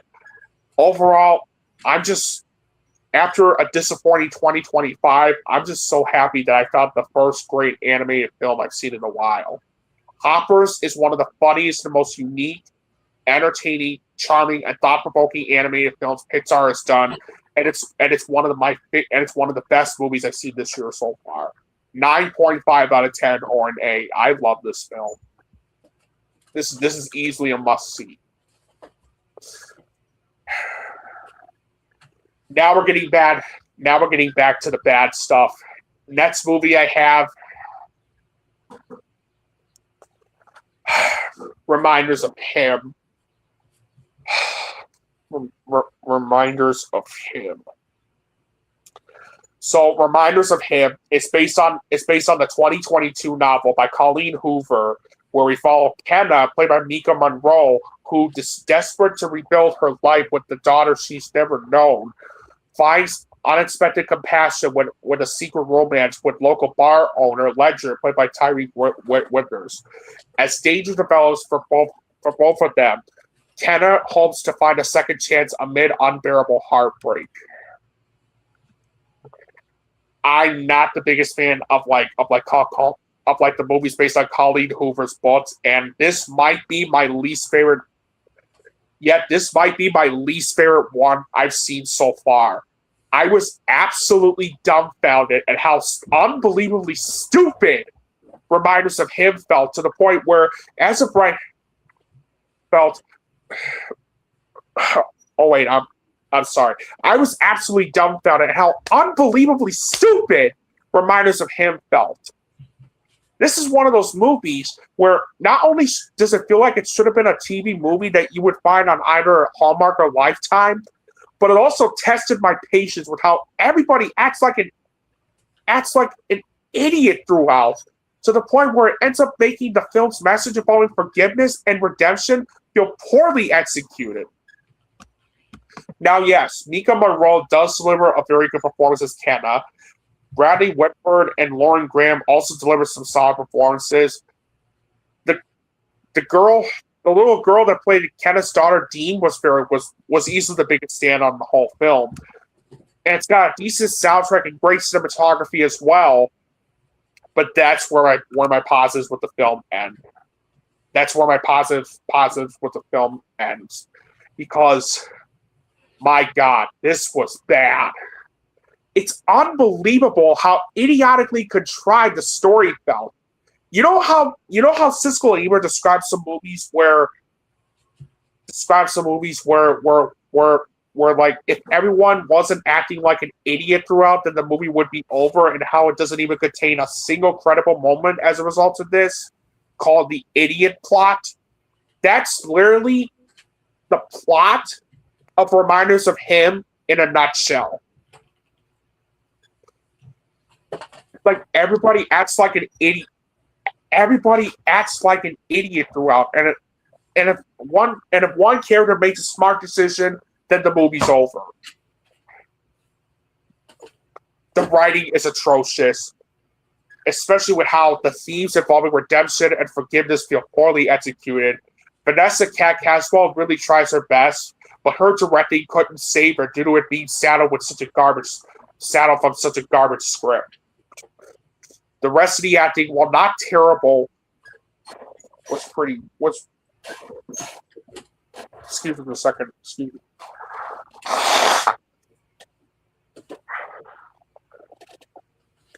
Excuse me. I'm sorry about that. Where was I? Oh yeah, the rest of the acting, while not terrible, was pretty weak. Other than Rudy Pankow and Lainey Wilson feeling horribly wasted in this movie, Tyree Withers is also horribly miscast as Ledger Ward, and there is absolutely no chemistry between him nor Mika Monroe whatsoever, even despite how many times the movie tries to manipulate you into liking this romance between the two leads, which also tested my patience because of how gross it felt. Like, why the hell would you have Ledger get together with Kenna, especially after Kenna pled guilty for the murder of Scotty? Like, why? It's clumsily edited. The pacing was such a meandering mess. It's filled with cliches that you've seen in other romance movies before, and the way it ended felt so bland and predictable. Yeah, overall, Reminders of Him is one of the most idiotically contrived and shallow romance movies I've ever seen, and it's on my list as being one of the worst movies I've seen this year so far. 2 out of 10, or a D. Alright. Next film is an A24 film called Undertone. Undertone follows Evie, played by Nina Curie, a woman who hosts a paranormal podcast with her friend Justin, voiced by Adam DeMarco, where she is the skeptic to his believer. After Evie moves back home to become the caregiver of her dying mother, she and Justin are sent recordings of a married couple experiencing paranormal noises in their home, drawing Evie into fear and paranoia. Now, this was on my radar the moment I heard that A24 picked up the distribution rights for the film back in August of last year, following its premiere at the Fantasia International Film Festival. And the concept involving the film being an audio-based experience where a lot of the horror was going to be in the sound design and in the clips that these characters listen to as they're doing this paranormal podcast also piqued my interest. And I was also well aware of the polarizing reactions it received following its release. On one side, you have people like Collider calling it the scariest movie you'll ever hear. Yet on the other side, you have other people calling it boring and repetitive. After seeing Undertone and after sitting on it for quite some time, I'm somewhere in the middle. And I'll explain why. I know I'm going to echo what everyone says involving the sound design, but I can't help but agree with them on this. The sound design in Undertone is absolutely terrific. And the reason is because of how it plays around with the creepy little sounds when it comes to the audio recordings and the characters listen to, along with some children's songs that are either morphed or in reverse that made it so effectively chilling. And when you hear them, not only will it get under your skin, but creep you out as well. Ian Tuason, for his first time directing a feature film, did a really good job with the way he directed this movie, especially with how, even despite taking place only in one location, one particular house, he was able to craft an eerie atmosphere while also giving you enough to not only latch on to the main character Evie, but also feel scared for her when some freaky things start happening as the film progresses, to the point where you feel like you're in her shoes. Not to mention, Nina Curie also delivers such a riveting performance as Evie, especially with how you could see through her facial expressions. At first, she starts being skeptical about things that her co-host, Justin, voiced brilliantly by Adam DeMarco, I should add, says that they're listening to says as they're listening to these audio recordings. But when shit starts hitting the fan in the third act, she's scared shitless. I would be lying if I didn't say that this is one of the best breakthrough performances I've seen from an actress this year so far. And on top of the film having such an eerie and haunting musical score, it's also got excellent cinematography, and because of the film's excellent directing, terrific sound design, and eerie atmosphere, it also delivers some real tension-filled moments in the second and third act of the film that did have me on the edge of my seat throughout. Now, with that being said, here's why I don't feel Undertone is one of the best horror films of the year so far. Here's why. I was a little underwhelmed with how too simplistic and thin the story felt, to the point where it completely wasted its concept it was even going for.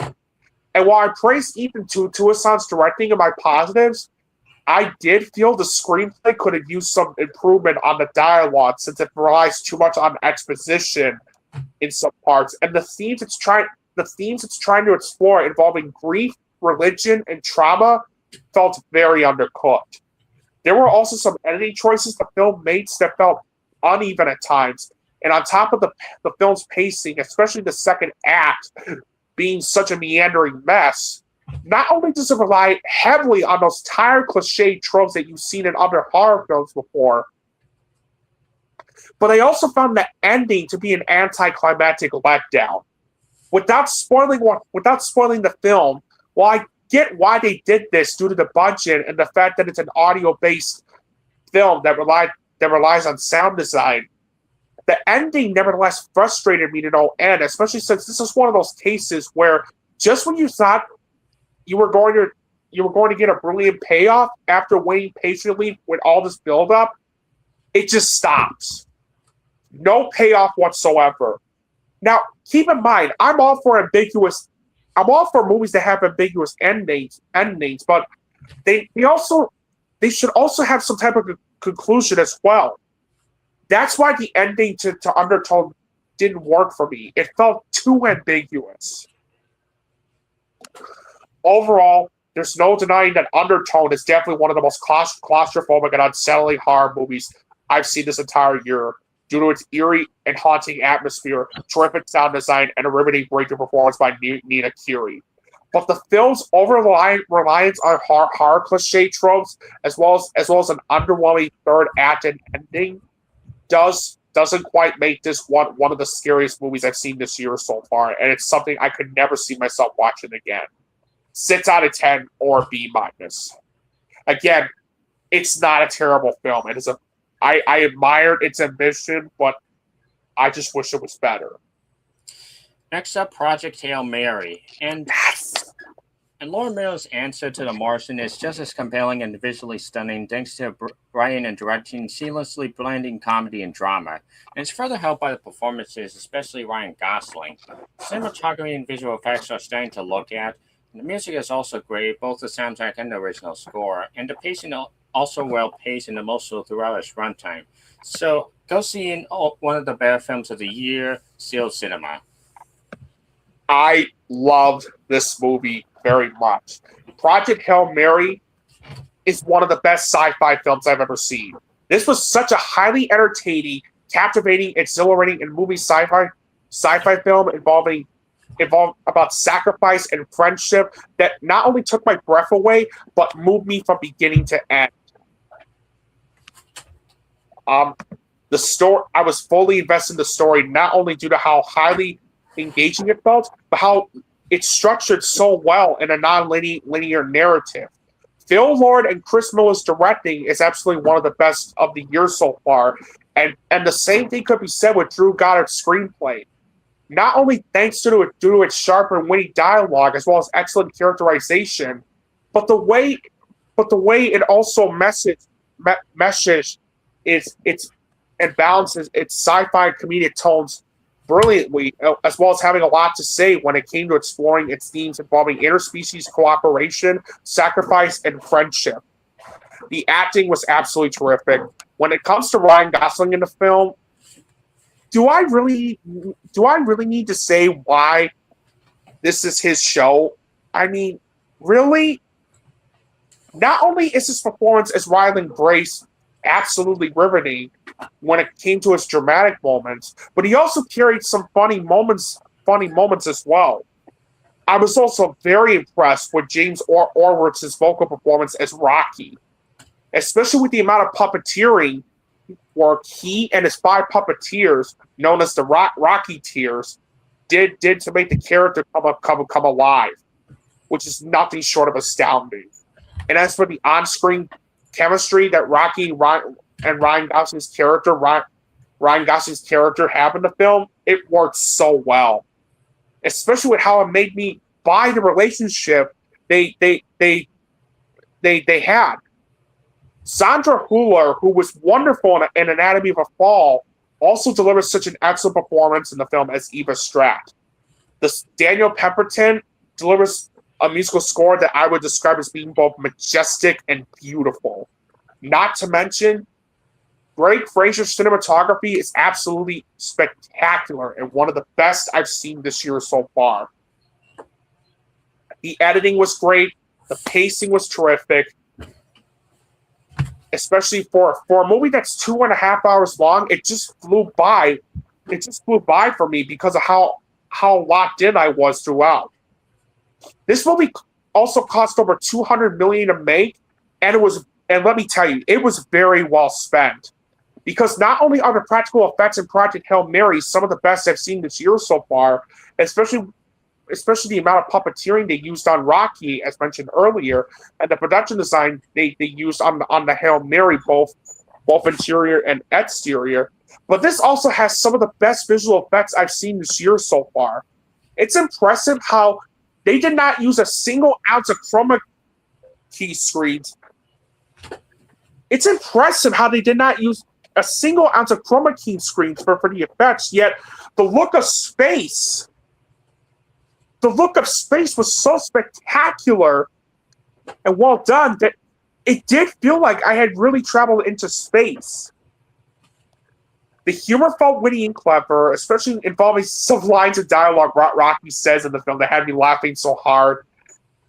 And the way it ended felt so sad. Couldn't feel any more satisfying than that. Overall, what more can I really say about Project Hail Mary? Other than the fact that it's one of the most captivating, exhilarating, highly entertaining, and moving sci-fi films I've ever seen. And it's easily one of the best movies I've seen this year so far. Do yourself a favor and go watch Project Hail Mary if you have not seen it yet. Get your ass off that couch or wherever you are and watch Project Hail Mary, because it is absolutely deserving of a 10 out of 10 or an A+, baby. Well done, Bill Ward, Christopher Miller, Drew Goddard, and everyone involved. Well done. Next up, we have Alpha. Oh, God. And Julia Ducournau has always had a knack for combining character drama with body horror, but the problem is the way she approaches it comes across as slow and pretentious. The movie further proves her to be one of the most overhyped directors in recent memory. And like her previous movies, the movie is well shot and has some solid performances with scenes where they showcase their acting. But like her previous movies, the characters are hard to root for and the story is both boring and hard for me to get behind. If you like her previous movies, you'll get something out of it, otherwise just stay away, seal disapproval. Yeah, not only is Alpha my least favorite movie Julia Ducournau has done so far, but this might be one of the worst international feature films I've seen since Emilia Perez. Like, this is one of those movies where even despite how it has so many ideas it's trying to present, it doesn't know how to string them properly due to how scatterbrained and uneven the whole thing felt, to the point where it just becomes nothing more than a misguided mess. Now, yes, there are some good things in Alpha. The acting was terrific, especially from Melissa Borles, who delivers such an astounding breakthrough performance as the titular character. Tahar Rahim absolutely delivers one of the most powerful performances I've seen this year so far as Alpha's drug-addicted uncle named Amin. Jim Williams once again delivers a brilliant musical score. The cinematography was fantastic, and even despite only being limited, there are some practical effects on the body horror that made it extremely gruesome, yet well detailed and brilliant. Unfortunately, I cannot say the same for the rest of the movie. I had a hard time getting invested in the story due to how overstuffed and inconsistent it felt. And not only was Julia DeCournel's directing such a muddled mess, but the screenplay she wrote for the film is honestly one of my biggest issues I have with it. Especially with how it's trying to say a lot by throwing in metaphors that are supposed to represent the themes involving the stigma of illness, addiction, paranoia, and trauma. But they unfortunately never come to fruition due to how scatterbrained they felt. The editing was all over the place, not to mention that the film was 15 minutes too long, especially when there were some scenes that dragged on and on and on to the point where I started getting frustrated and bored watching this. And it suffered through some pacing issues as a result of this. And the way it ended felt so underwhelming. Without spoiling what happens, while I get what it was going for, my problem is that not only did it feel too ambiguous, but the ending felt unfocused as well. So yeah, overall, Alpha is unfortunately a big swing and a miss for Julia DeCournel, since this was one of the most scatterbrained, misguided, and inconsistent films I've seen this year so far. 3 out of 10 or a D+. I really did not like this one. Next up, Ready or Not 2, Here I Come. The first movie turned out to be a huge surprise back in 2019, so to return to this world is kind of a big deal for Radio Silence. Turns out it's a classic case of sequelitis, but one of the better cases, to be honest. There's some solid performances and cinematography, and there's some fun kills here and there, including the ending. However, it's basically the same story as the first, just with more houses to deal with and with the Sicily dynamic, which I can take or leave. And the characters aren't anywhere near as compelling as the first one. So fans of the original will definitely get something out of this sequel, but don't expect it to be as fresh or new as before. So a shaky seal of approval. Is Ready or Not 2, Here I Come better than the first film? No. But did I still find this to be a solid sequel overall? Yes. The directing was solid. The acting was very good. Samara Weaving once again delivered such a fantastic performance as Grace. Catherine Newton was also excellent as Grace, as Strange's younger sister, Faith. Faith, and she and Samara Weaving both have really good on-screen chemistry with each other as well. Elijah Wood was also one of the biggest standouts as the lawyer, especially since there were some lines of dialogue he had in the film that had me laughing. Sarah Michelle Gellar, David Cronenberg, although not in it that much, and especially Kevin Durant are also very good in the film as well. It's got a very good soundtrack, great cinematography, and when it came to the kills in the film, not only were they very creative and effective, especially one involving the washing machine. My God. But the use of practical effects added such a nice touch to the kills as well. There's also some very funny moments in the film, especially with Elijah Wood's character, as I mentioned. And the way it ended not only felt satisfying, but it also had me laughing as well. Now, with that being said, here's why here's why it's nowhere near as good as the first. While I was invested, I admittedly found the story to be a downgrade compared to the first, especially since not only was the world building pretty weak due to the plot feeling recycled from the first film, but the subplot involving the sibling drama between Grace and her sister Faith, even despite the two actresses delivering good on-screen chemistry, like I stated earlier, felt forced and boring. And it does suffer through some pacing issues as a result of this. The screenplay was also a downgrade compared to the first, mainly due to most of the side characters feeling underdeveloped and the dialogue relying a bit too much on exposition dumps. There were also some editing choices the film makes that felt uneven at times, and it also has its share of predictability, mainly when it came to the subplot of the sisters reconnecting, especially because of how you know where it's going to go from there. Like, let's not kid ourselves here.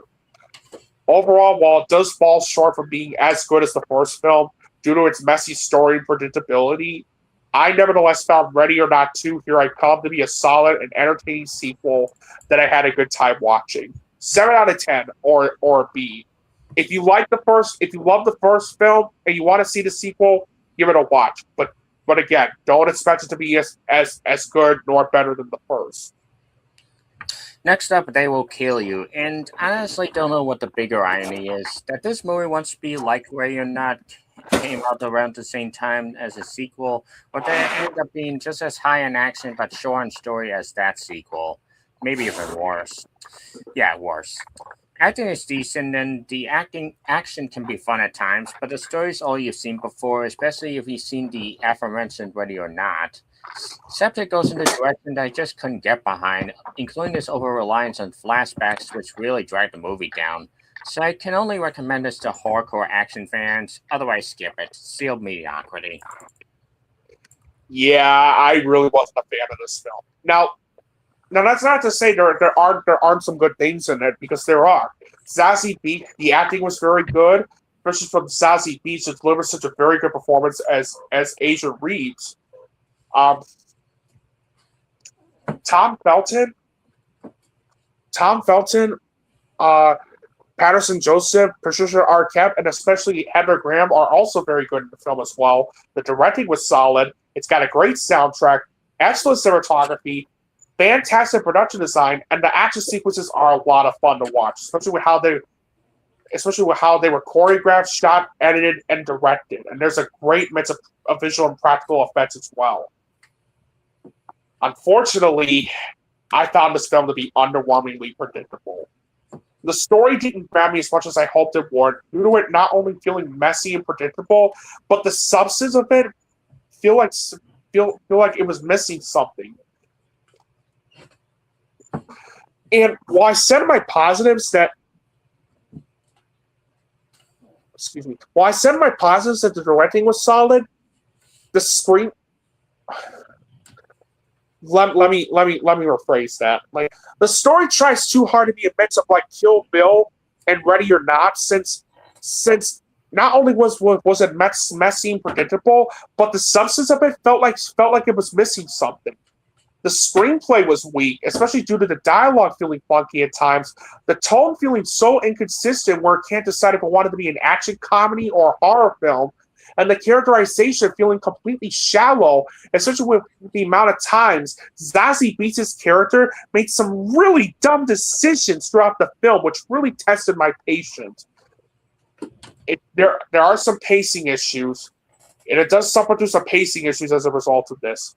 There were some editing choices the film makes that came across as being uneven at times. It's also filled with cliches that you've seen in other films before, especially with the subplot involving the sisters reconnecting, which if you've seen Ready or Not 2 Here I Come, you know exactly how it's going to go from there.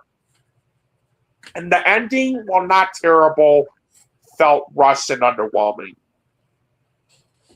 Overall, while Zazie Beetz gives out a great performance as Asia Reeves, and it can be insanely fun at times, especially with its over-the-top action sequences, I unfortunately found They Will Kill You to be predictable and underwhelming. 5 out of 10 or C+. Now we're gonna get to the Super Mario Galaxy movie. Oh God! If you've been following us for a while, then you already.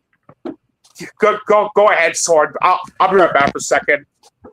If you've been following us for a while, then you already know that I didn't like the first Mario movie very much. Despite good animation, a mostly solid cast and fun visuals, I had problems with the sense of pacing, some of the voice actors, and the superfluous needle drops that kind of ruined the experience for me.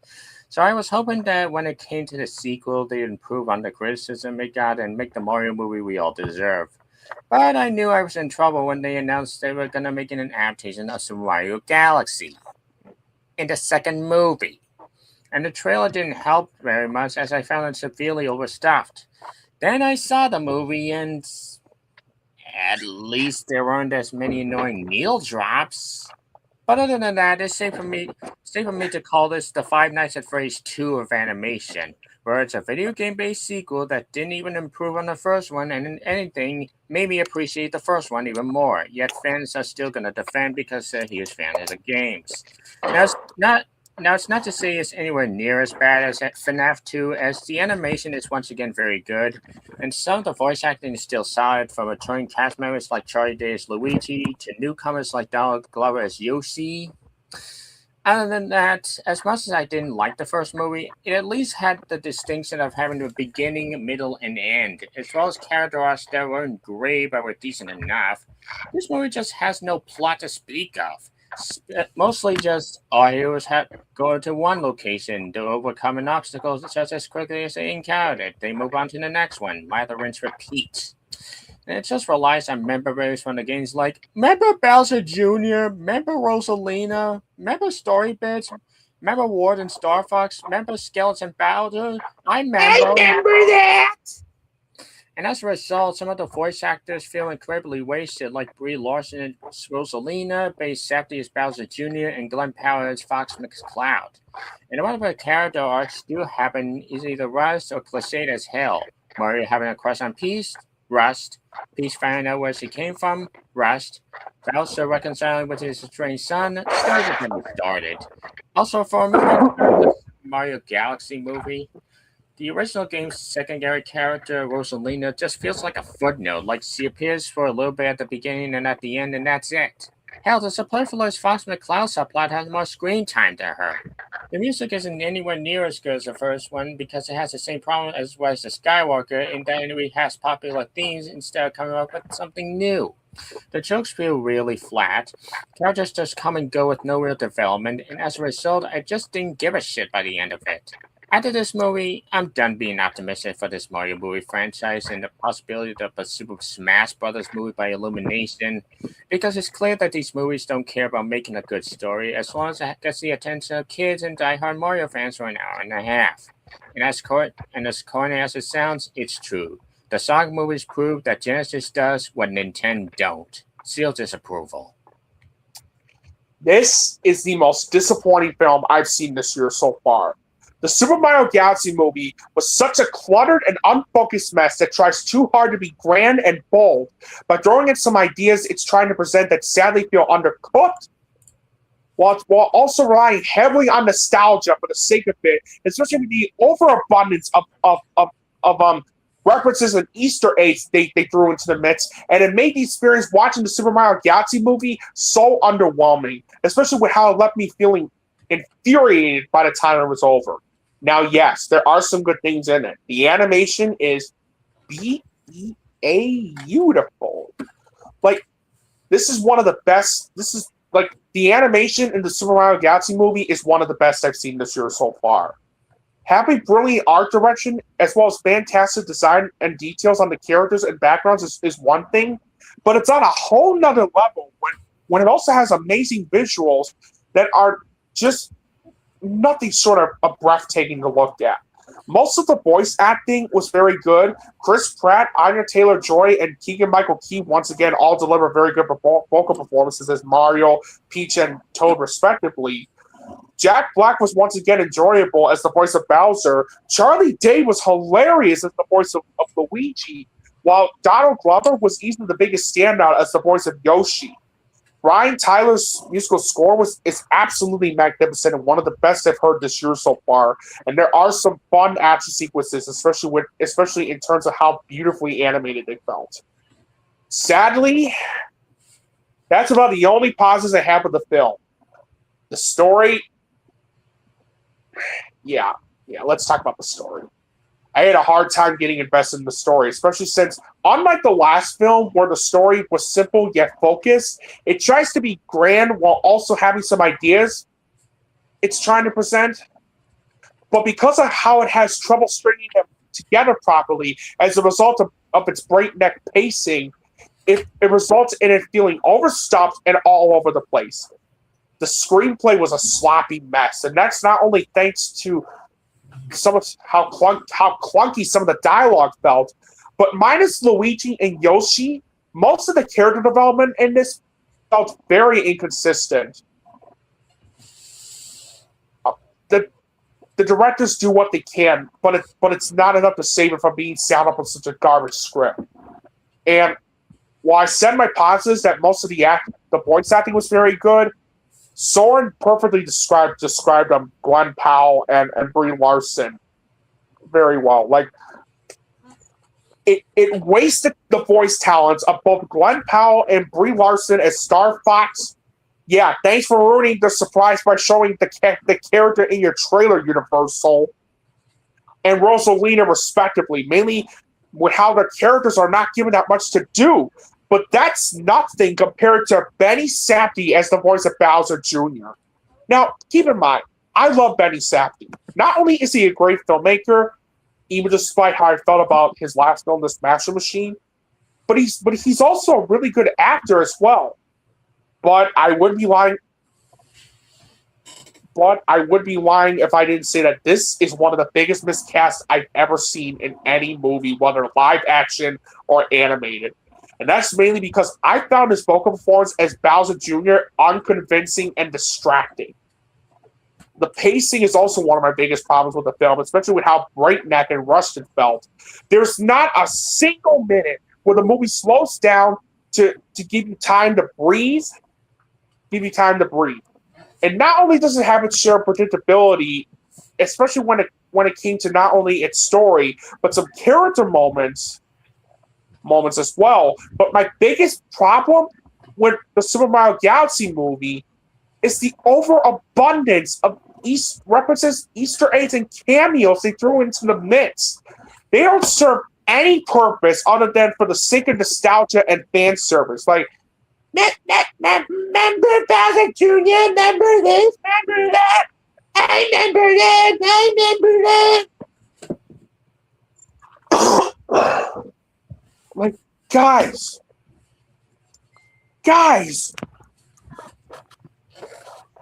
the days of nostalgia are over. And before I get on to my overall thoughts on the film, let me just say this right now to the idiots that are still shoving that it's just for kids and made for the fans excuse. Stop saying that this movie was made for kids as well as made for the fans.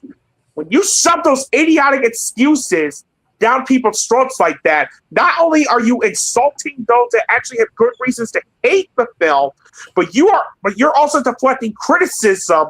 And that's deplorable. There's a reason why we have opinions and thoughts. Film is strictly subjective, and that goes for any other piece of media as well. Try telling that to DS Station. And the less we say about that son of a bitch, the better.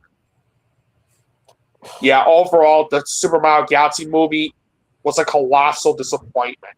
It's nothing but a cluttered, unfocused, and inconsistent mess that barely feels like a Galaxy movie at all. Unless you're a huge Mario Nintendo fan, please stay away from this one. It's not worth your time whatsoever. 3 out of 10 or a D+. Next up, the drama.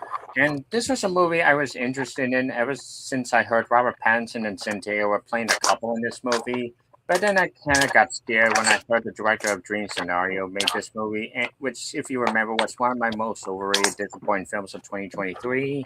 Turns out this might be a little worse than Dream Scenario. Now, the acting's great, especially two leads who have very good chemistry. However, it was just a mess. Story and especially the tone was just all over the place, especially when you find out a certain twist about Zendaya's character. And without spoiling it, it really didn't explore that major theme rather well, especially when it brushes it off as a joke. And since the entire movie is just this one joke, I found it extremely distasteful. The editing was also really bad in this, as there are moments where it just relies on quick cuts and kind of in between scenes that kind of got on my nerves, and the ending just felt me really empty. So this was one of the most overhyped and distasteful films I've seen in a long time, sealed mediocrity. this is where we're going to have to disagree on this, Soren, because I love this. I loved the drama very much. The drama isn't just a compelling and thought-provoking dark comedy that says a lot about love, relationships, forgiveness, honesty, and empathy. It's also an unsettling cautionary tale involving miscommunication and how relationships can be tested after their partner, whether it's a best friend or spouse, drops a shocking confession that can be both scary and messed up, that you're left wondering if you can either talk it out with your partner or you can never look at that person the same way again. And as a result of what happened years ago, and as well as life dream scenario, gossip, and how destructive it could be as well. Yeah, I really love this film. I was highly invested in the story due to how engaging and well-structured it felt, especially with the way it shows the flashback sequences, which are very well done. Christopher Borgley does a brilliant job with the way he directed the film, and his screenplay is nothing short of fantastic, especially with how it says a lot with the way it explores its themes on love, relationships, honesty, miscommunication, forgiveness, and the sense of empathy. The acting was terrific. Zendaya absolutely delivers such a brilliant performance as Emma, while Robert Pattinson delivers one of his most compelling performances to date as Charlie, and he and Zendaya have such excellent on-screen chemistry as well. I was also very impressed with Elena Haim's performance as Rachel. I hated her character so much because of how much of a hypocrite she is. But Haim's performance as Rachel is so powerful that this is one of those characters you love to hate. Daniel Pemberton once again delivers such a great musical score he composed for the film. The cinematography was fantastic, especially with the way it was shot in 35 millimeter. And I have to disagree with you on the editing, Soren, because I thought this was one of the best edited films I've seen this year so far. Especially with how it does a brilliant job cutting back and forth to the past and present day, which I found to be very creative. It's very well paced throughout, and not only was it not afraid of not pulling any punches with its unhinged and twisted dark humor, but because of its shocking twist, no spoilers by the way, the third act had me on the edge of my seat as well as squirming because of how anxiety-filled and unsettling it felt. Now, I do agree with you on the ending, Soren. Now, granted, it's not a bad ending, but since I did get what they were going for with this, especially with the way it delivered this message in a clear and effective manner, but without spoiling what happens, the reason the ending didn't work for me isn't just because of how basic it felt in execution, but more of how it falls a bit short to some of the movie's complexity. But that's really it. That's really my only issue I had with the film. Overall, it will not be for everyone, but I nevertheless found the drama to be an unsettling, yet hilarious, compelling, and thought-provoking dark comedy featuring two excellent performances by Zendaya and Robert Pattinson, and it's on my list as being one of the best movies I've seen this year so far. 9.5 out of 10 or an A. I loved this film. All right, homie. Oops. Sorry about that. All right. Well, only 2 reviews left, and then I'm gonna be calling it a day. Anyway, next review is You, Me, and Tuscany, and it's the new romantic comedy produced by Will Packer and from the director of Marry Me, about Anna, played by Halle Bailey, who impulsively jets off to Tuscany, Italy, to stay at a stranger's villa without permission. Caught inside the house by the man's mother, she convinces the woman that she's his fiancée. That little lie soon becomes a big problem when Anna develops a growing attraction to the stranger's handsome cousin named Michael, played by Ray J. John Page. I saw the trailer for this back in December when I went to go see Hamnet, and while I'm not the biggest fan of the romantic comedies, nor most of the movies that are produced by Will Packer, minus Girls Trip and the Photograph, I will admit that this one actually looked pretty decent. Plus Halle Bailey, who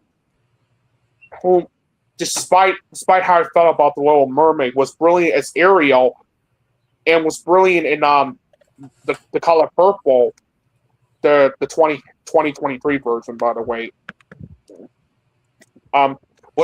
She was the main reason why I was curious to check this out. And after seeing You and Me in Tuscany, all I could say is that it's fine.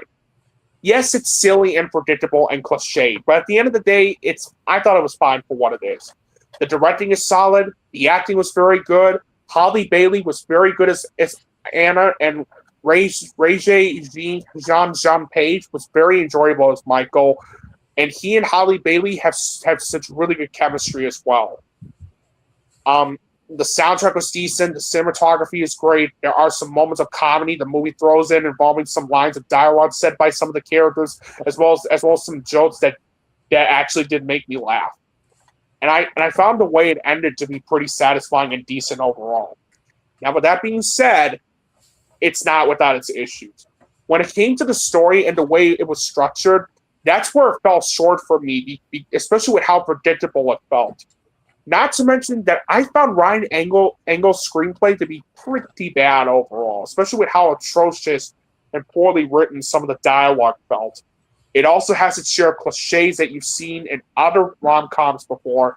And not only is the film clumsily edited at times, but the sound mixing in You, Me, and Tuscany was terrible.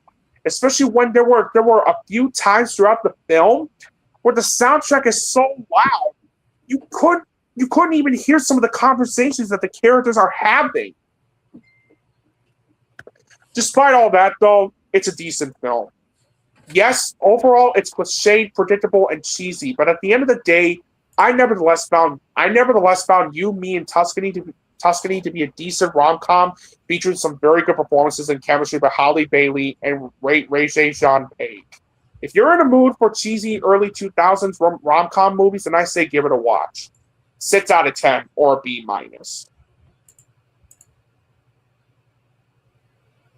And now we're on to our last review for today's show.